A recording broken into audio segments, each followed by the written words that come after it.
अच्छा, last time जो है कल हमने एक तो जकोबी मेथड पढ़ा था, उसकी मैंने आपको एग्जांपल भी करवा दी थी, और गॉस सीडल मेथड जो है उसकी वर्किंग रूल बताया था और उसकी एग्जांपल हमने करनी है।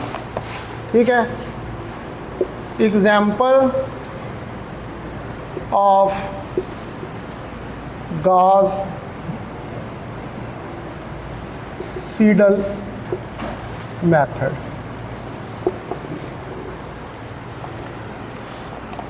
तो इसमें पहले नंबर पे हमारे पास जो इक्वेशंस हैं 83x plus 11y minus 4z is equal to 95, और 7x plus 52y plus 13z 104, और 3x plus 8y 29z is equal to 71। ये मेरे पास तीन नॉन लीनियर इक्वेशंस हैं। तो इसका सॉल्यूशन हम देखते हैं।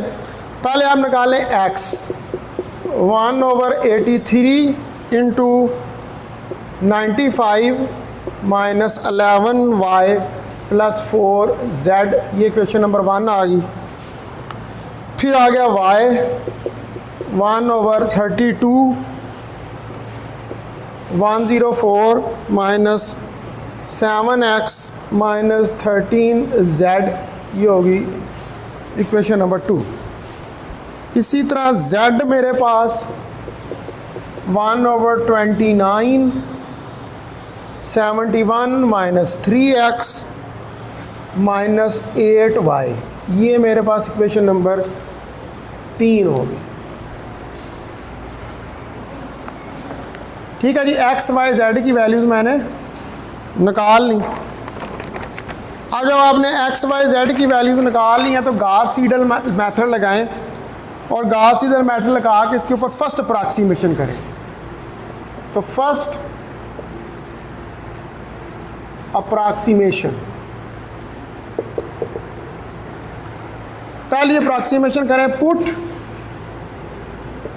y is equal to z is equal to 0 into 1। ठीक है, इसको 1 के अंदर सब्स्टिट्यूट करें तो x 1/85 95 minus 11 into 0 minus 4 into 0, तो x जो है ये मेरे पास 1.145 के बराबर आ जाएगा। अब x निकल आया, ये x की वैल्यू अब इक्वेशन 2 के अंदर इस्तेमाल होगी along with z is equal to 0।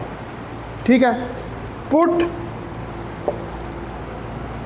x 1.145 and z 0 into 2 equation number 2 के अंदर। तो y 1/32 104 minus 7 into 1.145 minus 13 into 0, y जो है मेरे पास ये आ जाएगा 1.846।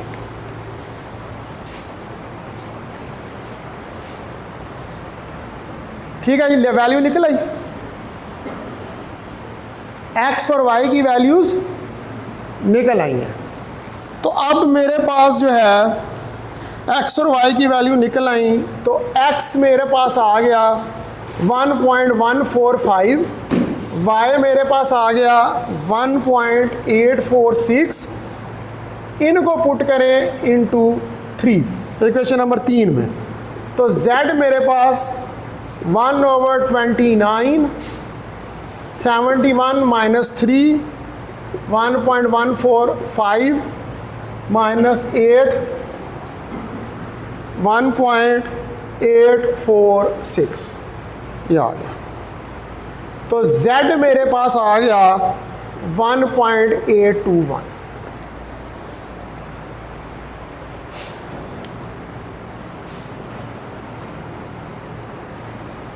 अब एक्स वाई जेड की वैल्यूज निकल आएंगे। ये थी फर्स्ट अप्रॉक्सीमेशन। अब सेकंड के अंदर ये वाली वैल्यूज यूज होंगी। फर्स्ट के अंदर निकाल ली है ना आपने, अब सेकंड अप्रॉक्सीमेशन जब आपने करनी है तो ये जो फर्स्ट की निकली है उनको सेकंड के अंदर यूज करेंगे। तो सेकंड अप्रॉक्सीमेशन, सेकंड अप्रॉक्सीमेशन देखें कि आप पुट करें y इज इक्वल टू 1.846, ठीक है, एंड z 1.821 इन 1।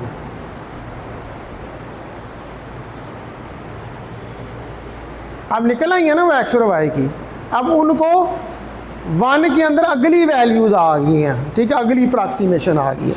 तो अगली वैल्यूज़ पुट करें तो x आपके पास आएगा 1/83 into 95 minus 11 1.846 plus 4 1.821 bracket close. तो x मेरे पास आ जाएगा 0.988। अब x आ गया। अब ये x आगे इस्तेमाल होगा, ठीक है जी। अब ये वाला x आगे इस्तेमाल होगा। Put x is equal to 0.988 and z is equal to 1.821 into 2। Equation number 2 के अंदर इसको पुट करें तो y क्या आ जाएगा 1/52 इंटू 104 माइनस 7 0.988 माइनस 13 1.821।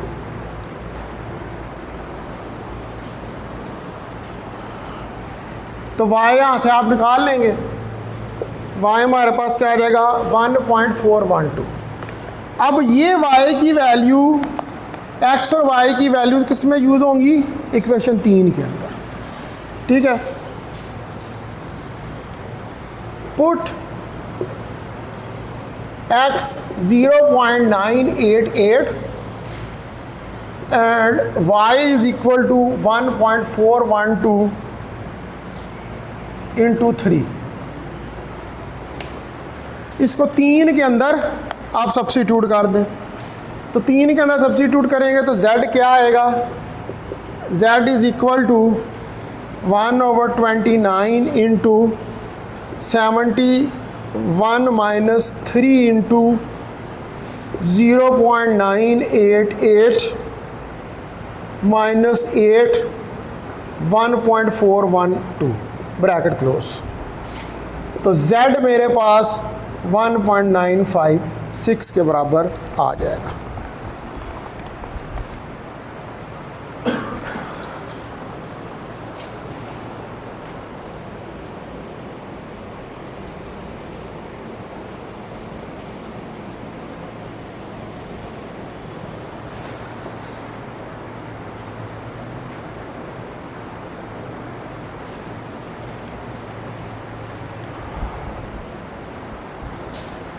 अब आपके पास जो थर्ड अप्रॉक्सीमेशन है, सेकंड तक होगी, थर्ड भी ऐसी ही होगी।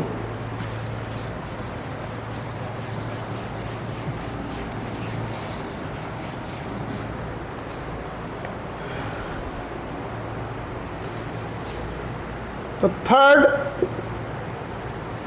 अप्रॉक्सीमेशन, उसके अंदर भी आपके पास x 1.051, y 1.344 और z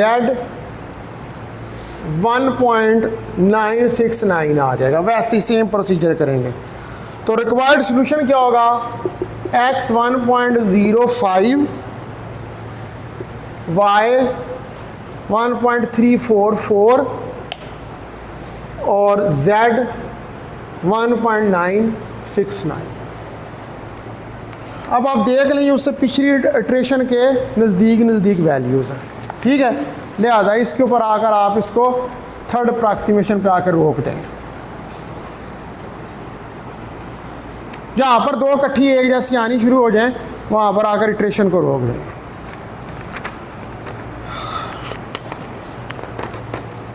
अच्छा जी, उसके बाद एक और बड़ा इंटरेस्टिंग मेथड है जिसको हम कहते हैं गाज एलिमिनेशन मेथड। ये सारे महल जब हम BSc हम पता नहीं आप लोगों के कोर्स में ये थे कि नहीं थे मैथ के किसी में। जब BSc का कोर्स होता था ना तो उसके अंदर ये सारे मेथड वैसे पढ़े जाते थे। यहाँ पर तो मैं इनको न्यूमेरिकली सॉल्व कर रहा हूँ ना, इनको वैसे पढ़ा जाता था एनालिटिकली। जो उसमें किताब होती थी BSc के अंदर मैथ की B कोर्स होता था, उसके अंदर डिफरेंशियल इक्वेशंस की एक बुक होती थी यार पूरी, उसके अंदर ये सारे मेथड जो हैं वो दिए होते हैं, ठीक है। लेकिन यहाँ पर हम जो है इनको एनालिटिकली सॉल्व नहीं कर रहे, हम न्यूमेरिकली कर रहे हैं, यानी कि नंबर डाल के इनको सॉल्व कर रहे हैं। तो गॉस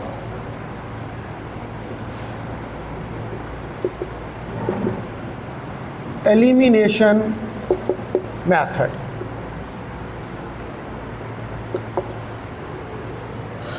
इसका पहले वर्किंग रूल देख लें।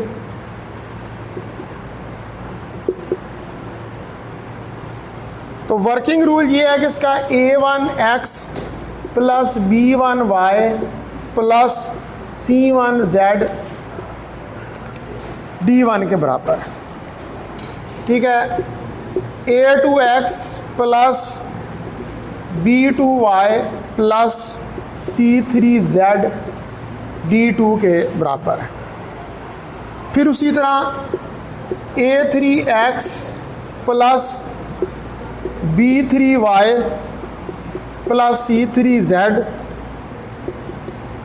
D3 के बराबर है।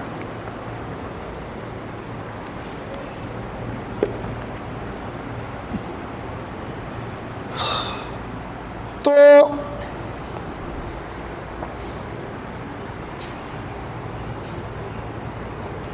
अगर मैं कहूँ कि AX B के बराबर है तो इसको मैं लिखता हूँ A वाले सारे A1 B1 C1 A2 B2 C2 A3 B3 C3, ठीक है। फिर इसको लिख देता हूँ X Y Z और इधर आ जाएंगे D1 D2 D3।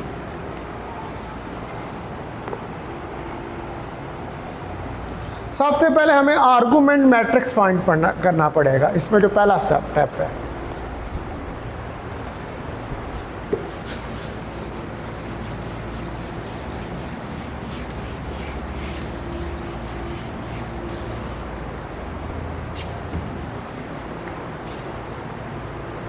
first of all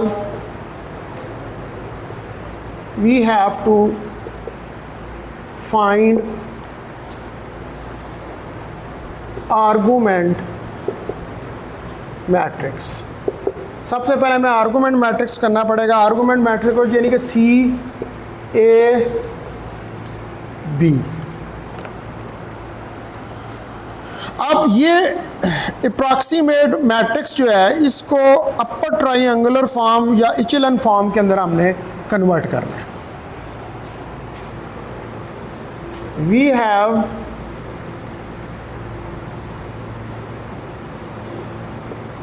to convert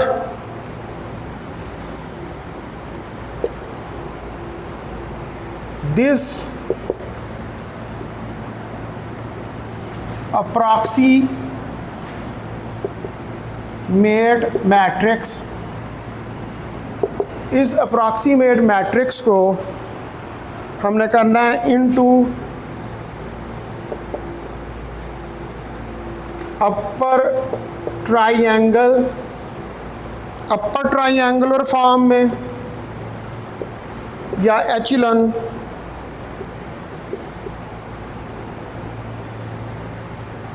form के अंदर। शायद आपको मेरा हाल ये पढ़ते हैं आपको इस तरह का कोर्स मैथ पढ़ते हैं ना, ये उसके अंदर ये सारी होती हैं एचिलन फॉर्म कैसे बनानी है रो ऑपरेशंस करके।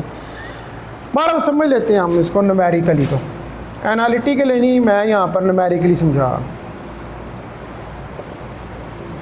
तो इसकी एग्जांपल देखें कि हमारे पास है x plus y plus z is equal to 6, x minus y plus z is equal to 9 और 2x minus y plus 3z is equal to 9। इसको ये 2 है। ये मेरे पास एक इक्वेशन है। अब सबसे पहले हमने आर्गूमेंट मैट्रिक्स बनाना है। आर्गूमेंट मैट्रिक्स कौन सा है? ये वाला। इस फॉर्म में इसको कन्वर्ट करना है, ठीक है। तो इस फॉर्म में इसको कन्वर्ट करेंगे तो क्या आएगा, इसके कोएफिशिएंट्स ले लें 1 1 1 1 minus 1 1 2 minus 1 3 x y z बराबर है 6 to 9। ये आ गया। अब आर्गूमेंट मैट्रिक्स के लिए नो फॉर आर्गूमेंट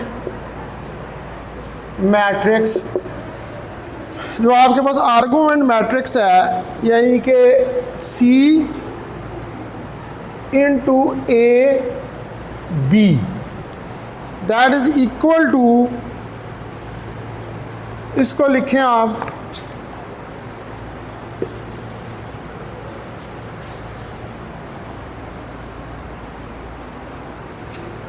ये आएगा A इसके साथ 1 1 1 1 1 माइनस 1 1 2 माइनस 1 3। अब इधर 6 इधर 2 इधर 9। ये मेरे पास आर्गूमेंट मैट्रिक्स आ गया। अब यहाँ पर we have to perform the row operations. अब इस आर्गूमेंट मैट्रिक्स के ऊपर हम क्या करेंगे, रो ऑपरेशंस जो हैं वो परफॉर्म करेंगे।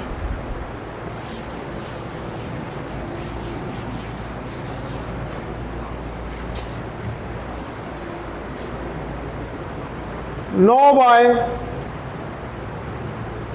रो ऑपरेशंस। आप इस पे रो ऑपरेशंस करें। R2 को करें आप R2 माइनस R1, एक ये ऑपरेशन करें। R3 माइनस 2R1, तो ये ऑपरेशंस करेंगे तो हमारे पास C जो आर्गूमेंट मैट्रिक्स है ये आ जाएगा 1 1 1 0 माइनस 2 0 0 माइनस 3 1, इधर आएगा 6, इधर आएगा माइनस 4 और इधर आएगा माइनस 3। ये आ जाएगा।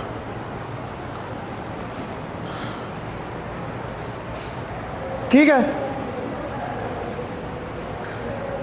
R2 में से R1 निकाल ली, ठीक है, और तो R2 आ गई, R3 क्या आ गई, R3 में से माइनस 2 R1 किया, ठीक है। उसके बाद अब आप आ जाएं अगला ऑपरेशन जो है कि अगर R3 जो है वो हमारे पास हो 2R3 माइनस 3R2, यानी कि 2 को R3 से मल्टीप्लाई करें, 3 को R2 से करें और सब्ट्रैक्ट कर दें, तो फिर हमारे पास C जो है वो आ जाएगा 1 1 0 माइनस 2 0 0 0 2 और इधर आ जाएगा 6 माइनस 4 और 6, ये आ जाएगा।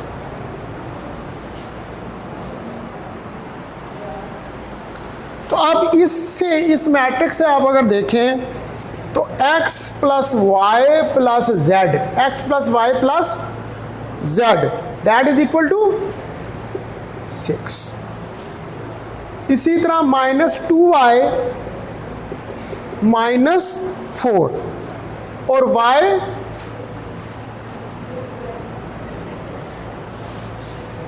सॉरी, ये y आ जाएगा 2 के बराबर। माइनस माइनस आपस में कैंसिल हो जाएगा, और ये वाली जो है यहाँ पर, ये क्या आ जाएगी आपके पास, x plus 2 plus 3 is equal to 6। ठीक है, तो x plus 5 is equal to 6, तो x is equal to 6 minus 5 is equal to 1। ये x की वैल्यू निकल आएगी। तो लिहाजा आपके पास क्या आ गई equation, we have x is equal to 1, y is equal to 2 और z इज इक्वल टू 3।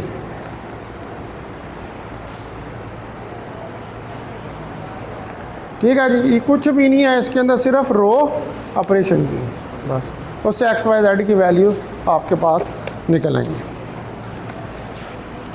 अच्छा जी, उसके बाद एक और मेथड है जिसको हम कहते हैं गॉस जॉर्डन मेथड। ठीक है, ये मेथड जो है ये भी इस्तेमाल होता है इन्हीं नॉन लीनियर इक्वेशंस को सॉल्व करने के लिए।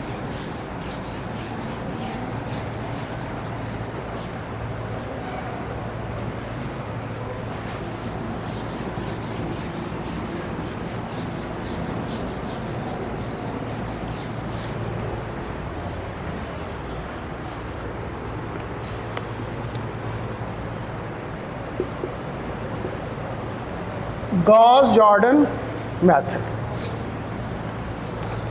इसमें कंसिडर करें हमारे पास सिस्टम जो है इसका वर्किंग रूल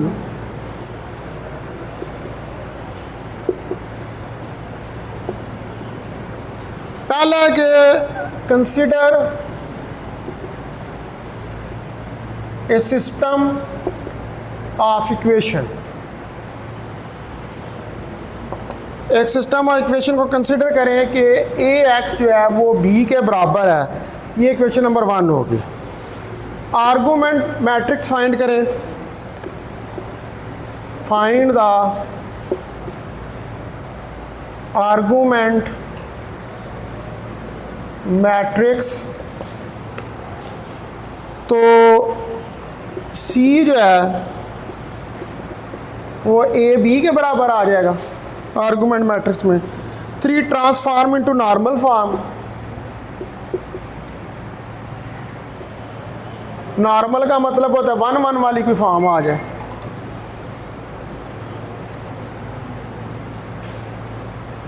और चौथा find the solution of equation, find the solution of equation. और उसके बाद सॉल्यूशन जो है इक्वेशन का उसको फाइंड करें। ठीक है, तो ये भी वही है, सिमिलर ही है उससे। अब हमारे पास एग्जांपल देखें आप, 6x minus y plus z is equal to 30, x plus y plus z is equal to 9, 10x plus y minus z is equal to 19। Solution पहले नंबर पर बनाएं इसका आर्गूमेंट मैट्रिक्स। जिसका आर्गूमेंट मैट्रिक्स क्या होगा, C 1 1 1, 6 -1 1, 10 1 माइनस 1, 9, 13, 19।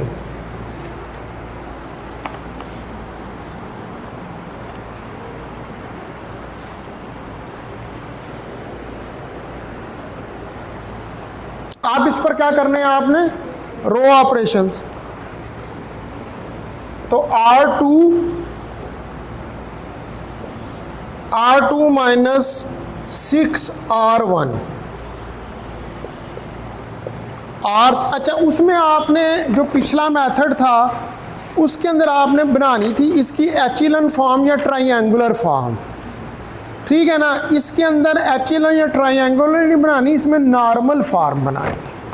तो फिर आपने जो फॉर्म बनानी होती है उसके मुताबिक आपको रो ऑपरेशन करना पड़ता है। आपको पता होना चाहिए कि एचिलन फॉर्म कौन सी है, ट्राइंगल कौन सी है मैट्रिक्स के अंदर, और नॉर्मल फॉर्म कौन सी है।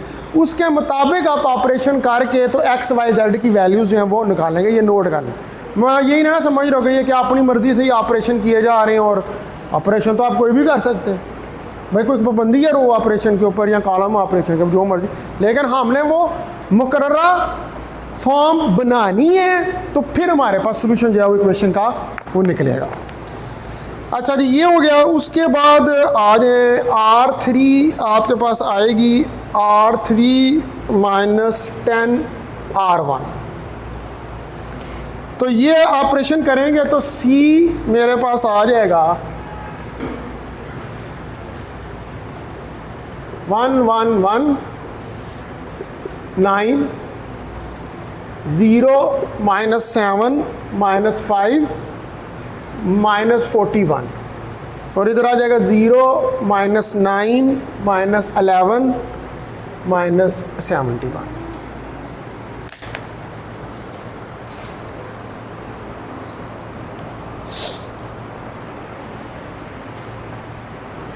ठीक है, ये मैंने पहला ऑपरेशन जो है इसके ऊपर किया है।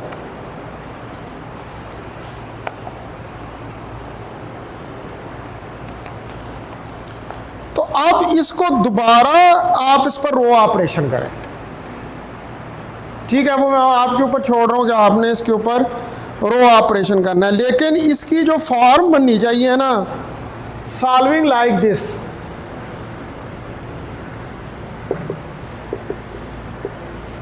इसी तरह अब फॉर्म क्या बनानी है आपने, नॉर्मल।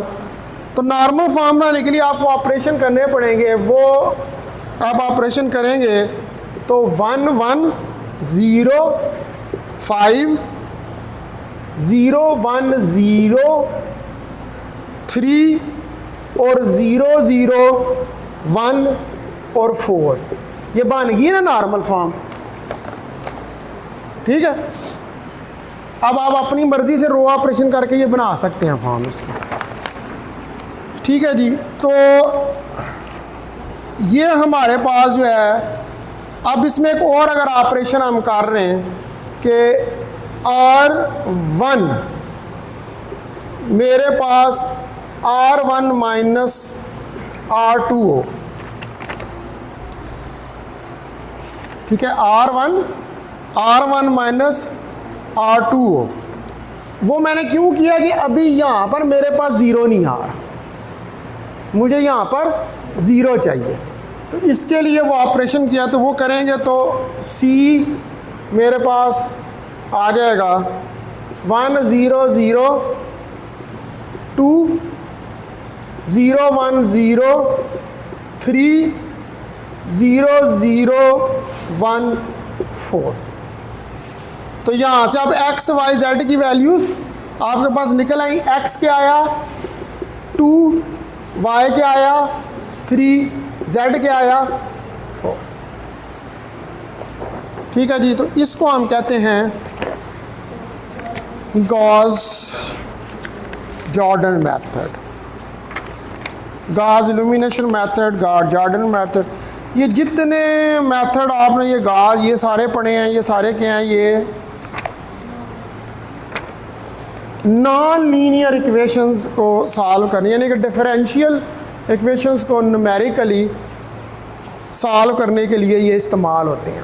अब ये तकरीबन जो पोर्शन था इसका न्यूमेरिकल एनालिसिस का, शायद इसमें एक दो टॉपिक को इंटरपोलेशन और वो शायद रहता हो, वो मैं करा दूंगा। मैंने कल वो ओल्ड पेपर्स देखे थे तो उसमें उसने कोई एक दो ड्राइव करवाए हुए हैं, एक आर के मेथड का उसने कहा हुआ है और एक उसने वो एलिमिनेशन मेथड जो है ना वो दूसरा, वो सॉरी एलिमिनेशन नहीं यार, वो वैडल रूल कहा हुआ है उसने कि पता नहीं कौन सा है ना, ट्रॉपजाइडल रूल कहा हुआ है उसको, तो वो मैं करवा दूंगा, उसके प्रूफ है। बल्कि वो मैं देखूंगा कि वो किस बुक के अंदर हुए हैं। अगर मुझे आसान लगे कि आप लोग खुद कर सकते हैं तो मैं आपको शेयर कर दूंगा आपके साथ। अगर मुझे मुश्किल लगे कि नहीं कर सकते तो फिर मैं करवा दूँ। बाकी जो है वो ज़्यादा उन पेपर्स के अंदर उसने इसी तरह ही प्रॉब्लम्स ही दी हुए हैं, मतलब वो इक्वेशन देता है और उसको कहता है कि इसको सॉल्व करो, या वो इक्वेशन दे के कहता है कि इसका प्रोग्राम लिखो। अब मैं कल से क्या करूँगा, मैंने ये जो सारे करवाए हैं ना इनके C++ में प्रोग्राम लिखने शुरू करूँगा। मतलब इन जितने हमने मेथड किए हैं इन सब का हमने एक एक प्रोग्राम जो है वो लिख के देखना है, ताकि हमें पता चले कि कोई भी इक्वेशन अगर आए तो हम उसको C++ के अंदर किस तरह सॉल्व कर सकते हैं। ठीक है।